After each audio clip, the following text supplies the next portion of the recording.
వాలంటీర్ల విషయంలో సర్కారు క్లారిటీ ఇచ్చేసింది. వాలంటీర్లు ఎంత గగ్గోలు పెట్టినా సరే ఇక వాలంటీర్ వ్యవస్థ అనేది ఉండదని తేల్చెప్పేసింది అసెంబ్లీ సాక్షిగా. మంత్రి డోలా బాలవీరాంజనేయ స్వామి దీనికి సంబంధించి క్లారిటీ ఇచ్చేశారు. నారా లోకేష్ ఎప్పుడో క్లారిటీ ఇచ్చేశారు. అసలు వాలంటీర్లు అంటేనే వైసీపీ కార్యకర్తలను తేల్చెప్పేశారు. అలాంటి వైసీపీ కార్యకర్తలు మేమెందుకు నెత్తిన పెట్టుకోవాలి అంటూ నారా లోకేష్ చేసిన వ్యాఖ్యలు ఇప్పటికీ సంచలనంగా మారాయి. ఇటువంటి నేపథ్యంలో తాజాగా విజయవాడలో వాలంటీర్లు తమ గలం వినిపించారు, కదం తొక్కారు, రోడ్డెక్కారు. కానీ ఎవరు వాళ్ళకి సపోర్ట్ చేయలేదు. కమ్యూనిస్ట్ పార్టీలు మాత్రమే కమ్యూనిస్ట్ అనుబంధ సంఘాలకు వాళ్ళకి అండగా నిలబడ్డాయి. వైసీపీ కూడా సపోర్ట్ ఇవ్వలేదు, ఒక మోరల్ సపోర్ట్ మాత్రమే ఇస్తుంది. వాస్తవానికి వాలంటీర్ వ్యవస్థను పుట్టించింది, వాలంటీర్ వ్యవస్థను తయారు చేసింది, వాలంటీర్ వ్యవస్థను క్రియేట్ చేసిందే వైఎస్ఆర్సీపీ.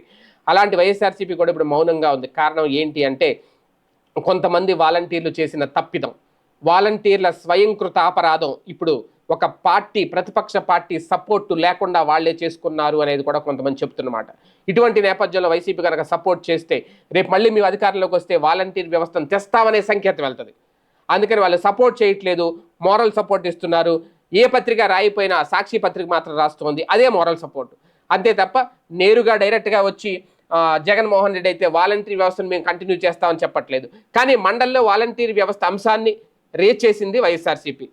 వాలంటీర్లకు మీరు ఎందుకు హామీ ఇచ్చారు వ్యవస్థని కంటిన్యూ చేయలేనప్పుడు? ఎందుకు మీరు చించినాడ పూతరేకులు అడిగారు? ఎందుకు మీరు 10,000 ఇస్తాం కాబట్టి మీరు హ్యాపీగా ఉండండి అని చెప్పి మంత్రి నిమ్మల రామానాయుడు ఎందుకు ఎన్నికలకు ముందు ఇంటింటికి వెళ్ళి ప్రచారం చేశారు అని రేజ్ చేసిందే వైఎస్ఆర్సీపీ. మండల్లో వైఎస్ఆర్సీపీ ఎమ్మెల్సీలే రేజ్ చేస్తున్నారు. కానీ ఒక క్లారిటీ అయితే వచ్చేసింది ప్రభుత్వం నుంచి, వాలంటీర్ వ్యవస్థ ఇక లేనట్టే.